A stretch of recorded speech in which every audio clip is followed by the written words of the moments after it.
Alrighty, welcome everybody to this Monday's edition of Communications and Cigars. I'm your host, John Crook. Thanks for tuning in tonight here. Tonight's episode is entitled "Your Radio Service Light is On," and this is going to be a fun episode. It's going to be one that I think is kind of interesting because it's something that we don't do a lot of, and I tend to find this happens a lot with business radios and public safety radios, not so much as amateur radio, but it does happen a little bit in amateur radio. But something that I think is kind of important, and I think it's well worthwhile to go ahead and point out and discuss on tonight's show. But first of all, I want to say, thank you everybody that has tuned in to Communications and Cigars. We started in September of this year, and we kind of have been progressing along. We do these videos for fun.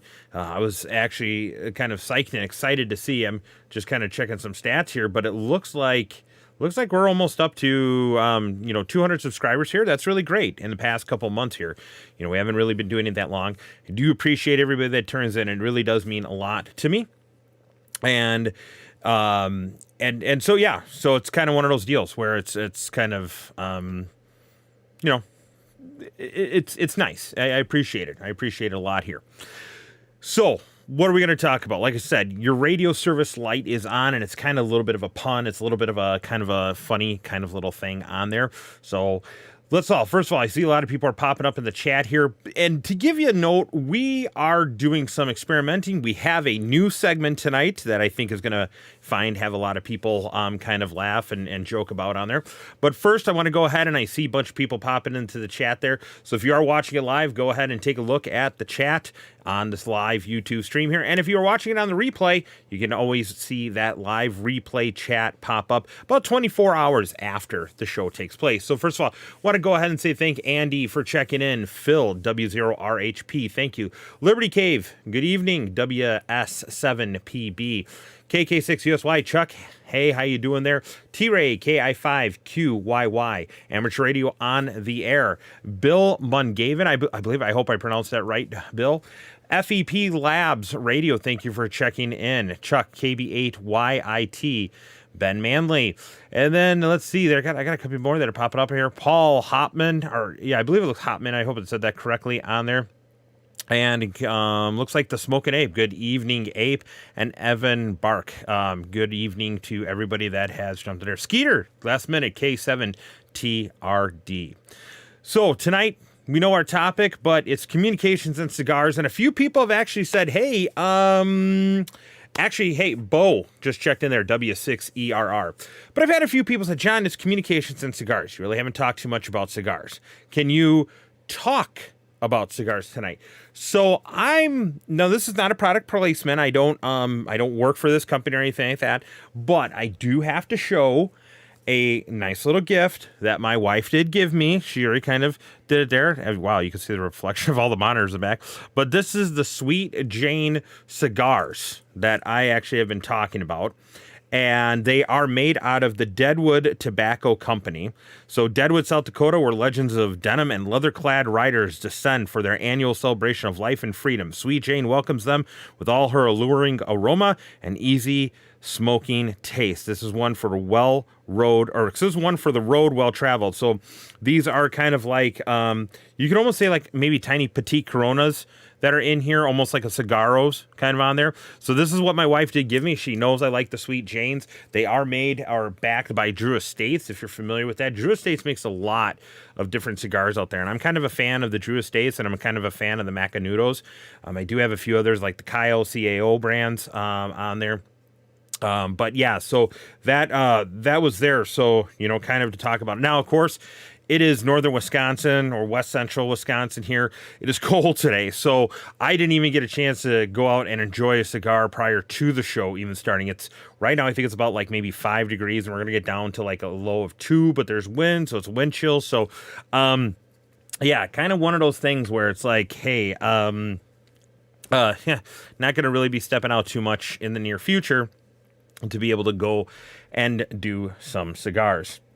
Now, a lot of people have said, hey, yeah, looking at the comments here, Izzo loves his diesels. Those are very good. I do got to admit, Don Izzo does like his diesels a lot. I've seen that on there. And I've had only one, and it's one of those where it's like, I'm not saying it's bad. The diesels are bad, but if anything, I like sort of the noobs. They're tiny, short ones, but they got a nice size ring on them.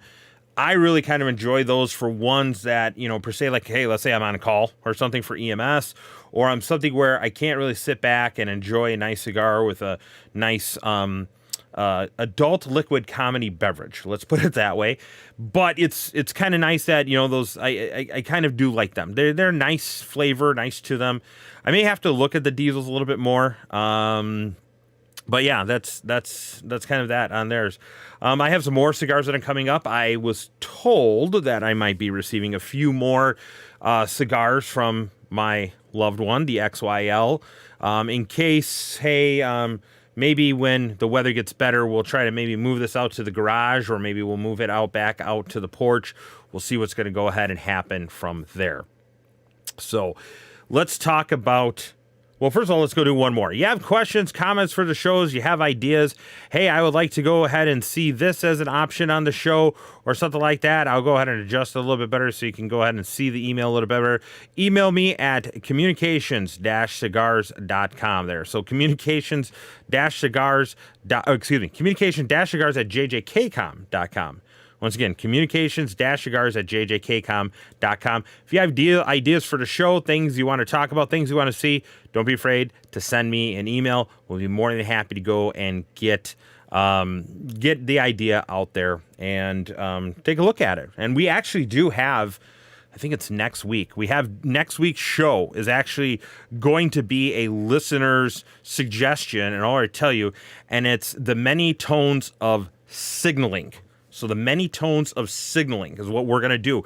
And we're going to actually dive in to talk about all the different signaling tones. We're not just going to talk about PL. We're not going to go ahead and just talk about a DPL, sometimes CTCS or DCS. We're going to dive into the history of two-tone paging, 5-tone or 5-6-tone paging, the other different signaling options out there, MDC 1200 nulls. So we're going to talk about that all next week. So if you're interested about signaling, you want to hear what some of these things are, cell call. Yep, I see you just pop up in there. So a lot of different, we're going to kind of do that whole aspect of signaling next week. So tune in to next week's show. I think a lot of people are going to get a good education out of there. But let's get back to this week here. So what are we talking about this week? Well, the reason I chose kind of a little tongue-in-cheek, kind of a punny little title, Your Radio Service Light is On, is because I was in a public safety vehicle the other day, and the check engine light came on. And it was for something minor. It worked, okay? And I started to think to myself, I said, you know what? How many people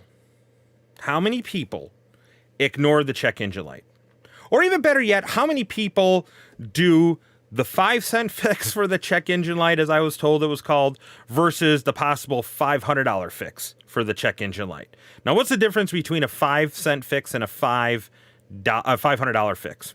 Well, the 5 cents is the roughly equivalent it's going to cost to go ahead and take a piece of tape and put it over the check engine light if you have an older car that actually has a check engine light. If you have a newer car, okay, yeah, then, then it's like, I got to try to reset it, do a couple things in order to make it work, all right? So the black tape, the electrical tape, yeah, whatever you got to do to cover it up. So the $500 fix is actually saying, you know what? I'm going to go into the dealer, I'm going to get it checked, or I'm going to go to the mechanic, and I'm going to go and I'm going to get it actually fixed. I'm going to actually get it working, get it fixed. So I thought to myself, I said, vehicles need maintenance, right? I knew someone that blew out their engine, and this is going somewhere, so just bear with me. knew someone that blew out their engine, just blew the engine on their vehicle, and it was a newer vehicle. And I said, how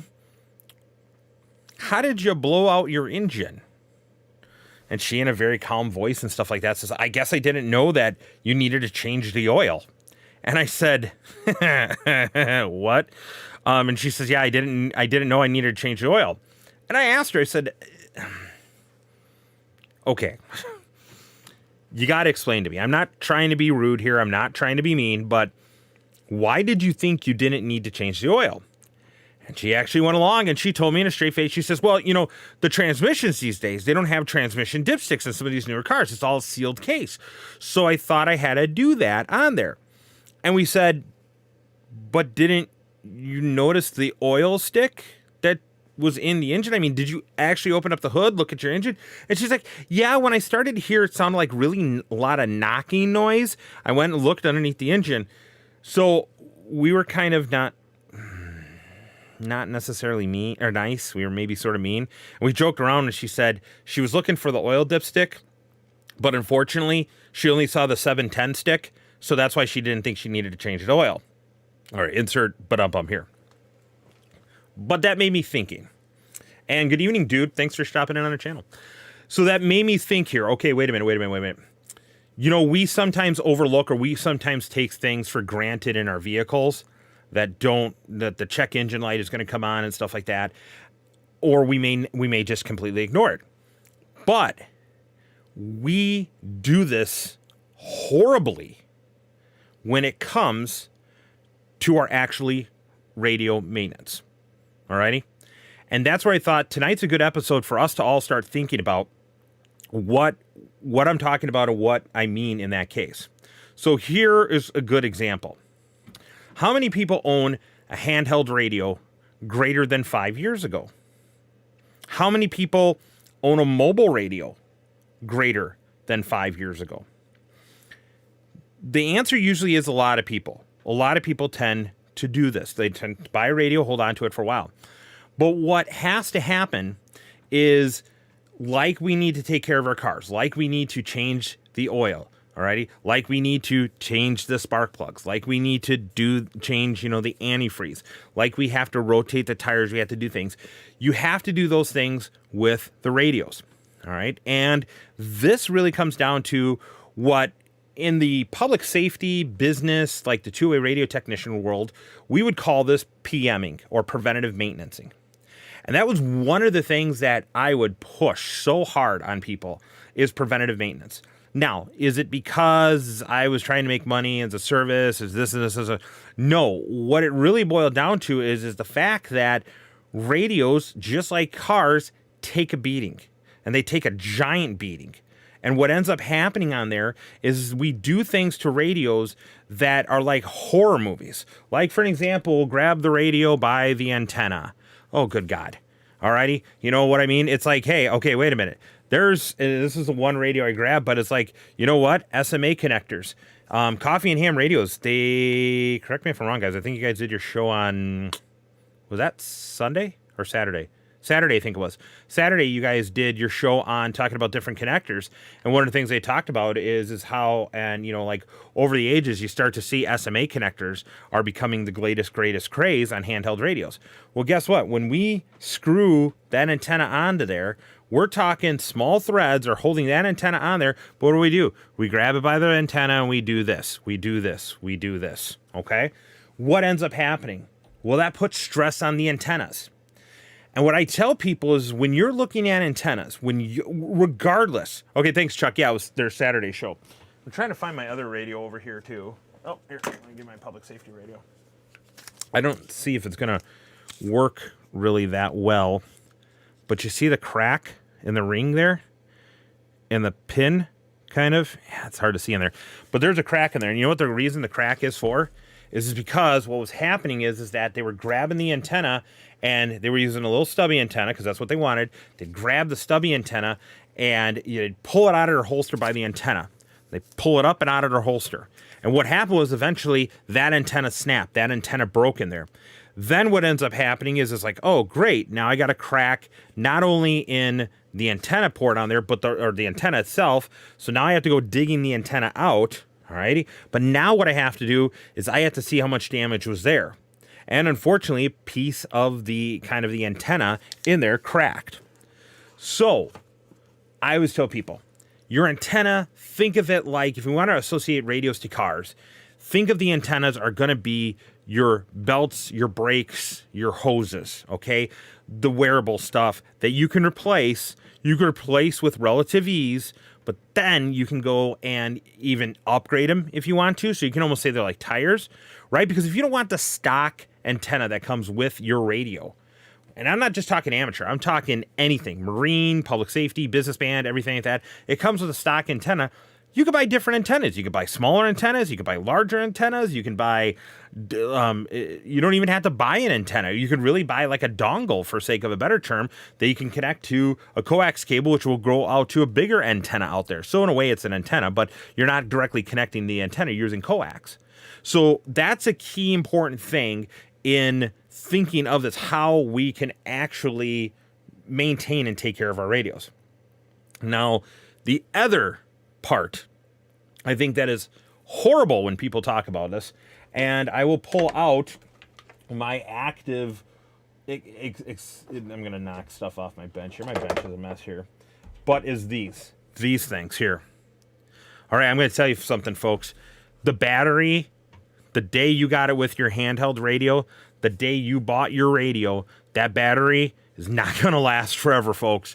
But we, and I mean we as radio users, not per se a specific service type, but a set of radio users, we are going to go ahead and treat this battery 3 to 4 to 5 years from now the same as we did with day one.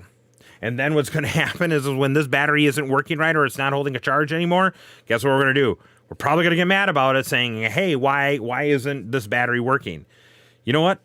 A battery on a radio is just like the battery in a car. It's eventually going to die, all right? Because what does a car do? Well, you're not taking the battery out to charge the battery in a car, right? You leave it in the car, the alternator runs, right? Starts up the car, battery gives you juice to turn over the car, alternator runs, charges that battery for you, right? Everything, we know how that works, right? Well, sort of the same thing to a degree in that we put this on the radio, we charge it. Some people even leave it on the back of the radio and then slide it into the charger, right? Right, okay? So we're doing that, and we're charging over again. But then the worst part about that comes in and happens to play is that what do? We don't do good battery maintenance. And I guess I shouldn't include everyone. Some people do. I'm kind of anal or OCD big time on my batteries, and that when I get to a point, I will actually like label batteries so I know when they went into service, first of all. And then secondly, I will go and put another label on there with the next date where I will plan to start for a 30-day period, run the battery down as best as I can to basically the radio ready to power off or give the low battery warning. And then I charge it up fully. Then I do it again a couple times through that 30-day period. Now, I know people saying like, so for example, lithium-ion batteries. You don't need to do that with lithium-ion batteries. Okay, there's two schools of thought on that, hands down. And I could tell you, I can get a whole list of people that will be on one side of the room saying, nope, you should do that with all batteries. And I'll get another group or list of people on the other side of the room that will say, nope, you don't need to do that. Everything's fine. So it's kind of a left Twix, right Twix thing that I kind of say, but it's for my own personal satisfaction. I do that a lot with my public safety radios because I know I fall into a trap. And that trap is that I will use my radio for a shift, whether it be an 8-hour shift, a 12-hour shift, or I work with sometimes in my rotations, I'll do a 24-hour shift, start at 8 a.m., get off at 8 a.m. And when I'm doing that, I'll have my radio on significantly large part of the time, even while I'm sleeping or bunk time or whatever.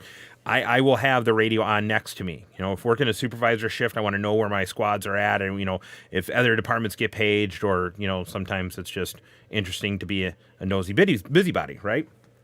So I will do that, but I will start to do that with my batteries. I will get into a part where I was noticing, man, I was going ahead and getting my batteries, and batteries are not cheap. I don't care what you say. Batteries are not cheap. AA packs are fine. Maybe they're a little bit cheaper, but then you go through AA's. But for rechargeable batteries, you can really start to add up some money on there. with them. And that's even if you buy the generic brand. Okay, there is the actual manufacturer, OEM, generic brands, all those kind of things on there. But when you're paying $115 to $125 a battery for a public safety grade radio or business grade radio, you start to go ahead and saying like, whoa, wait a minute here. The other thing I'm pretty, I guess you could say, religious about is that on some radio manufacturers, charging systems, you can buy smart chargers or IntelliChargers, or I think Motorola calls them in-press chargers, and I forgot what Kenwood exactly calls them. But you can even get as fancy schmancy as to the point where you're putting the battery in the charger, you can hook it to the computer, and the computer will tell you like where the battery charger is at, like if it senses there's any dead cells in there, those kind of things like that. The radios. Some are even have the smart battery technology that you can actually hook up put the radio back on, or battery back on the radio, and then you can go into the menu system and have it, if you have it set up, you can actually hit battery, and then battery will go and it will tell you and say, 78% capacity left, meaning that, hey, there's, what would that be? Not supposed to do math on the air, but 22%. Of all the cells, 22% are degrading in the battery. Okay, that's fine. That's going to tell me that, hey, that radio might not last me all 24 hours anymore. It might last me only 8 or 10 hours and stuff like that on there.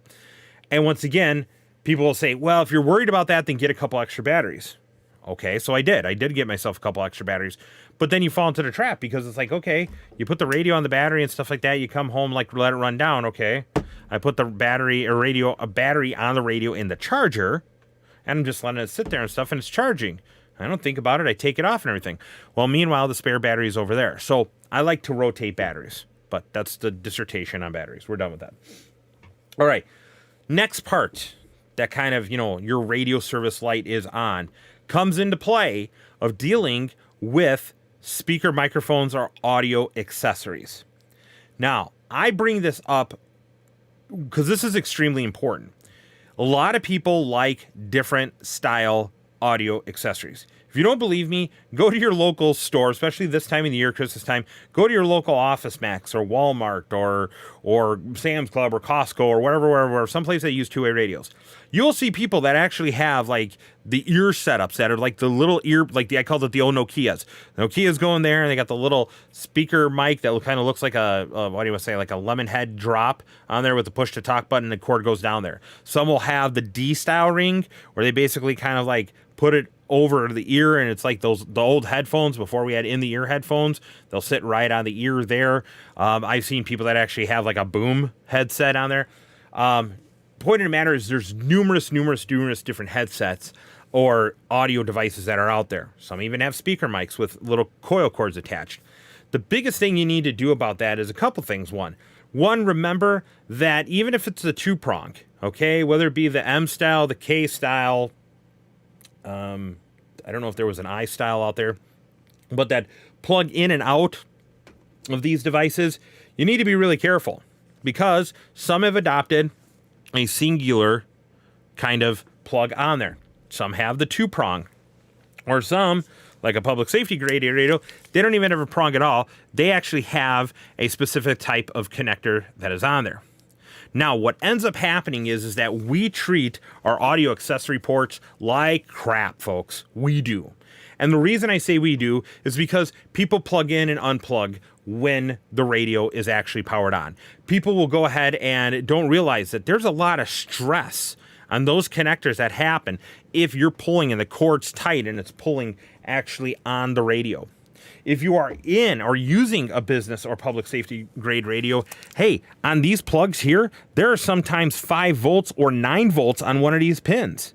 As a matter of fact, I know a medic in the Twin Cities, okay, that used to, when he would sleep, what he would do is he would go ahead and he'd put his radio here, kind of right by his head. So then that way he could hear it. It was on his paging channel, couldn't transmit, but he set it to his paging channel there because he just wouldn't wake up. He was a deep sleeper and everything like that. Well, one morning, he went along and he was here sleeping and was sleeping on the pillow, and he drooled, and the drool came down and it hit and it shorted out the pins, and he actually had a couple little burn marks right there. As a matter of fact, he started to grow facial hair again so he can kind of cover the marks because people would say, what are those little dots there from? And then they'd say, fell asleep and I drooled on my radio. Okay. And it's weird, but just thinking about that. Now, the reason I say that is important, especially on these accessory connectors, because you can even kind of see the pins there. I'm trying to adjust it there, so kind of see if the camera can adjust. But maybe not. Oh, there it is right there. See those little dots like in there? That is the actual pins of the speaker mic that are actually on the speaker mic themselves. You can take and push them in. They have a little spring load to them a little bit, but they're designed to push hard against there for that. And they snap into place on there. So you get dust or dirt, you get the pins jammed, you go back over to a prong type thing. Is there prong? Does dirt get into prong? I mean, here, there's a rubber gasket cover on here. They actually do make little plastic things you can put over here, but a lot of people don't. They'll take off the plastic gaskets, they'll take off those covers, and then your accessory ports are left to be exposed. Now, public safety, business radios, also a little bit thing too. Some are moving to SD card programming, but some radios do have SD card programming already. Great, fine, not a problem. Some have a separate programming port. Fine, not a problem, great. However, public safety radios or business radios are usually, guess what? That pin port on the side there is your accessory and your programming port. So if you treat this port bad, you are going to have a bad time programming the radios. Hands down. Been there, done that. All right. Ways we can take care of them, though, are really simple. And I don't, of course, have one here. But when these kind of on here, these kind of get corroded, you know what I do where I start to see something bad on there? I simply take an eraser on a pen, and I rub it just right over there, erase it, blow it off, and these are good as new. As a matter of fact, I don't know if you can really see it in here. I'll put my finger by it. Those sets of pins there, and man, it's so hard to see because I did do a good job cleaning up. I'm going to pat myself on the back there. Anyways, the few of these pins down here were starting to get black and corroded and gunky. Okay, and I think it was just moisture in the air, that kind of thing like that in there. So that was that. Now, when you talk about some of the older radios, now I'm going to really dip back, and I'm really going to date myself. Anybody remember the Motorola GP300 series of radios? And if you do, great. GP300s were an awesome radio. They had 2-channel, 8-channel, and 16-channel. They maybe came out with a 4-channel one for a while, but I only had I had a 2 for a while. I had the 8 for sure, and then I definitely had the 16. One of the flaws of the GP300, and when I was working for a Motorola service shop, I quickly would learn, that was like day one of like training on the bench, is that when you would plug in the speaker microphone on there, the speaker microphone would actually go in, and it would actually, so if these were the two, let's say these were the 2 prongs, so I'm going to try to do the best that I can here. So these were the 2 prongs, and what would happen is when you'd plug in your speaker mic, what would happen is that there was a contact that would break between the internal speaker and microphone, and then these 2 prongs from the speaker microphone would go back up. So when you had your speaker mic plugged in, your radio wasn't working for the speaker on the hip. You unplugged it, those 2 prongs that were separated now would go back into place, and then your radio internal speaker would work again. And that would be something that would happen all the time. We'd get radios in. GP300, no audio on speaker, works great with speaker mic. So what I would do is that, and this is not a bad idea, you got to do it carefully with some of these radios, is to have a bunch of Q-tips. And what I would do is I would get the Q-tips that didn't have the plastic body, okay, because sometimes you can buy the Q-tips that have the plastic kind of like, how do you want to say, like, I don't know, the main body of the Q-tip. I don't know what you call it, like the bar. And then you have the cotton swabs on the end. That's part of the Q-tip on there, right? I would get ones that were like the paper one, that if you took off, you snipped off the 2 ends of the Q-tips and the tip end, you could almost sort of unravel it. And the reason I would do that is because that's how I would go ahead and fix a lot of these radios. I would first of all go ahead and cut off the end of the Q-tip, dip it in like rubbing alcohol or some sort of solvent that was good for electronics. And then what I would do is I would just take and just kind of clean out the port on there. And sure enough, I would do that a little bit. And the reason I used the non-plastic ones is because that would suck up the dirt. And I'd pull it out of there. There were some, oh my God, I'd pull some out of there, were completely black, like black. And I was just like, God, what are they doing and stuff like that on the radio. After I got that working and I could hear that, okay, wait a minute, now the internal speaker's working again, then what I would do is I would tear into the radio a little bit more.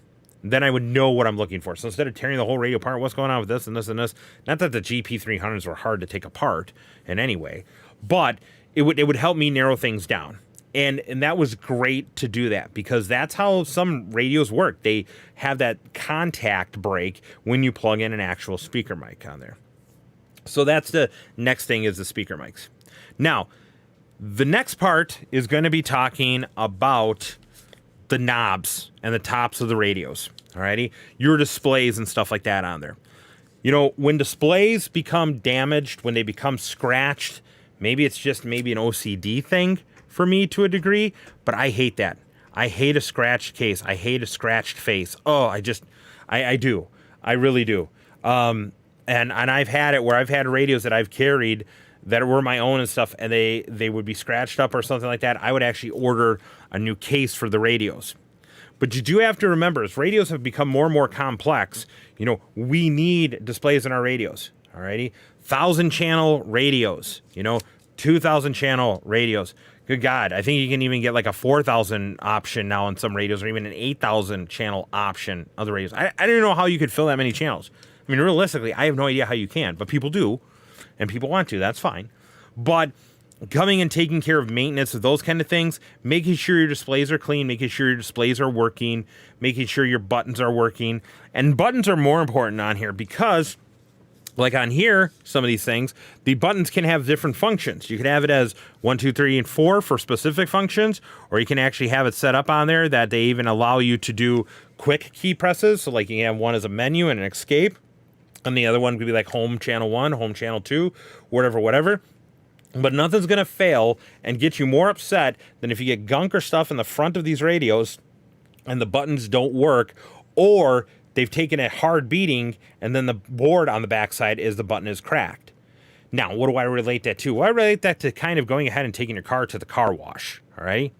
And keep your car clean, keep it nice on there. Yeah, there have to be times that, depending on what kind of environment you're using your radio in, you may have to take the radio apart and do some deep cleaning on it, or take it to a service shop of some sort and do some deep cleaning on there. Touchscreens. I mean, just grab the FT2, but I have a couple other radios over off to the side here that are all touchscreen radios. And you know what I have to do more so about it is I have to be extremely careful with them, because if you take and you smack or break a touchscreen radio, oh, forget it, you're done. Because a lot of newer radios that are out there don't work without the touchscreen. I have a friend that just bought one of those, I think it's Motorola Ion radios, I think is what it is. And that is a radio that's basically a UHF radio with an Android processor PDA kind of device in there. So it's like a phone and a radio all in one. I hate to say phone, but it's a device that runs Android, and that's touchscreen. And unfortunately, he broke his for his company. Company was pissed. No hands or doubt about that. But what turned out happening was it was all legitimately an accident, okay? He was doing something for his job and part of his work, which he needed to do and should have been doing. And then what ended up happening was it popped off his hip by accident, and the screen cracked. So you got to be careful about that. So that's where I even suggest going ahead and buying a case for your radios. And cases aren't that expensive. You don't even need a case. Some of the manufacturers, they make a case specific for your radio. Otherwise, they make holsters for your radios. Okay? Lots of different options out there. A lot of different things can happen. Now, the final and last part I'm going to talk about your radio service light is on is a good thing that pops up, and there's always this question asked, is the belt clips or your holstering connection. And I say holstering connection because some radios allow you to actually holster a radio, meaning there's no belt clips, there's no nothing you can buy on there. So you actually have a clipped holster that you slide it into on your belt and you slide it out. Some radios are going to go ahead and have, and I'll just show you this one here because you kind of see, but the battery isn't attached, but you can see there's no place to put the belt clip on there. So the belt clip is actually attached to the battery, which that is a good thing and a bad thing. So I'm 50-50 split because I have radios that have the belt clip attached to the radio itself, and then I have people that have the belt clip attached to the battery, or I mean, some manufacturers that have the belt clip is attached to the battery. I like the belt clip to the battery because Then if I want to carry my radio in a holster, well, my belt clip is sticking off of there. So if it's just a battery, remember I said about spare batteries, I could take that battery off, and then I could just put a battery that doesn't have the belt clip in, and then slide it right into my holster and slide it right out. And I'll tell you, there's a lot of pretty cool holsters that are out there for radios. There's one company that makes, I think, one that's like sort of like a Kydex, so it's molded. So you literally tell them what model radio you have, and it's like like a holster for a gun almost. It slides in there, it's nice, it protects it. Like I said, then there's also, once again, radios that have the belt clip attached to the radio itself. Now, this is a good thing and a bad thing, once again, because guess what happens? If I want to carry this in a holster of some sort, I really can't. I have to take the belt clip off. But on the other hand, if I'm walking and all of a sudden my radio gets caught on a door frame or something like that whatsoever, and it pulls, it's not gonna necessarily rip and break the battery, plastic housing or whatever, but it could break the housing of the radio. So once again, it's a 50-50 left Twix, right Twix kind of thing on there. So that's kind of some of the aspects of your radio service light is on. One thing I will tell you and stress, and this is about anything, don't be afraid to clean your radios. Especially in this day and age, I was taught that a long time ago, even dating back to my old GP300s, which were basically a channel knob and a volume knob on the top, and then a little red or green or blinking light. That was it, okay? No stuff, intricate, dials, antennas, anything like that they have out there today. But I was told, don't be afraid to clean your radio. And I've learned that, because you would be surprised. You would be absolutely surprised at what could be on your radio. They did a study, and this is going, and I wanted to bring the study up for tonight, but I couldn't find it, but to properly cite it. But I'll talk about it real quick. They wanted to test and see the aspects or risks of contamination in a ambulance, and they sort of did this blind study of 2 ambulances across the entire United States per station. So they had 100 ambulances, so 50 stations across the entire United States. They randomly talked to these places and said, here's what we want to do. We want you to take 2 ambulances. They said they don't care which ones. Your heavily used ones, your non-heavily used ones, whatever you want to do. And they said, we want you to do a full OSHA cleaning on everything. Just do a full OSHA cleaning. Every nook and cranny cleaned with bleach and water or solvent or whatever you had. And make sure you get the front compartments also too. And they did this. And the amount, and that's why I wanted to reference the study, because there was a large, huge large amount of ambulances. Almost, I want to say, like, we're talking 70 percentile that tested positive for things like MRSA and other gunks and icks and stuff like that easily could have been transported from the patient on some common areas. So up in the front, well, let's start on the back of the ambulance. The back of the ambulance, the radio that they used in the back of the ambulance. All right, makes sense, right? The handrails on the top of the ambulance. So there's usually handrails at the top you can hold on to while you're moving around. And then the cot. Okay, I could see those areas. You grab up there with your glove, that you're working on with the patient. So you go around the corner, you don't fall down. You're talking with the microphone, right? You're grabbing the glove and then along the cot. Okay, I could see those 3 places there. But then they went up front and then they found it on the steering wheel, the light console controls, so your buttons to change all the lights and everything like that.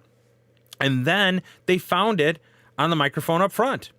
So even though it's completely separate from the front versus the back on there, it was everywhere. Then they said, we want you to go ahead and bring us your radios. And they went along and they said, your radios, portable radios, now they're before it, every single radio tested positive. Every single radio tested positive for some sort of ick or gook or something like that's probably should be in the body that's on the radio. That's just for EMS. Now, fire, if you think about fire, where are they running into these places, right? They're running these places with all these kind of chemicals and stuff. What do? You turn your turnout gear, you clean your turnout gear, but people don't clean their radios. Law enforcement, same thing. People that are in law enforcement, they're dealing with the subject fighting or something like that or whatever the case may be. Their radios tested with gunk and ook and everything like that.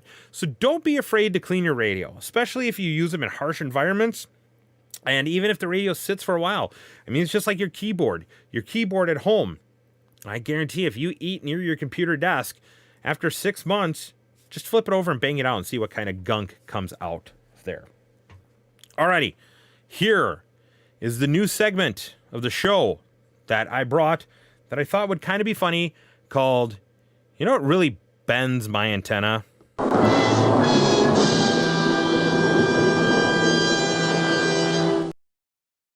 Alrighty, so what really bends my antenna? So I thought this would be kind of fun to kind of do a little editorial piece at the end of the show here about something that we kind of ties into what the subject of tonight's episode was about. And tonight's episode was, once again, your radio service light is on. Now, what I mean by that is that this is a good point. If we are not taking care of our radios, if we are not doing everything we can in our equally easily realm, okay? Buying new batteries, not grabbing the antennas not grabbing the radios by the antennas, all those different little things that I talked about, it's going to have a dramatic impact or operation on how your radio performs on a system. I mean, really think about it. If you have a bad antenna, you're not going to be able to transmit into the system as well as you could if a brand new radio came out of the box that was, good accessories, good batteries, and everything like that. Same thing too. I know many fire departments. I can come up with you a whole list of them that are using the same batteries on their radios that when they bought them 10 years ago, they're still using that same battery. Now, this comes into a play of importance. And I say a play of importance is because as we progress, as we talked about last week's episode, I had Chuck and I had Dude on, and guess what? Both of them, we were talking about our experiences in the ever-changing world of public safety communications. And one of the things we kind of talked about is how systems have progressed and advanced and everything like that. We've moved us from systems to having one repeater, to having multi-receive sites, simulcast system, trunk systems, digital trunk systems, phase 2 digital trunk systems, blah, blah, blah, blah, blah, all that fun stuff on there. But the system is only going to be able to operate and perform as well as the unit or device that is being used on that system. So in other words, if you have a brand new 4-lane superhighway, okay, and you have the Amish community driving their buggy on there, they're not going to really notice any difference on there. But if you have a dirt road, for an example, and you have a Lamborghini Countach, or let's even put it in nicer. Let's say you have a nice Lexus or Audi or something like that on there. You notice how that car performs well, but the radio system, the road, the system that it's on, is not going to do it any good. And like I said, vice versa. So when you are using your radios, take this as a thought. Take this as this really bends my antenna, that if we have poor performing radios, your system will perform poorly. And then that just does nothing but jeopardizes people, jeopardizes safety, and jeopardizes the whole aspect of a system to say, hey, why doesn't this system work well? Why does this system do well? Same thing as like paging systems for public safety agencies. I hear people say, oh, the paging system is just complete, utter crap. And I've talked to people, I said, well, hey, what kind of pager are you using? Oh, I'm using a Motorola Minute 5. Well, how old is that pager? Oh, when they come out, 2003? Yeah, my point exactly. Alrighty, that pager's probably seen much better days on there. So, that's the new little segment. You know what bends my antenna? I hope you liked it on there. Last few people that got checked in there. Good evening, Shaq Greg. Thanks for checking in there. Mr. Good Skills tonight. Enjoy your cigar there. I see you got a nice one on there. And then Kenny, thanks for checking in on there. So, alrighty. And thank you for tuning in. I know as looks like I've been rambling on for 45 minutes.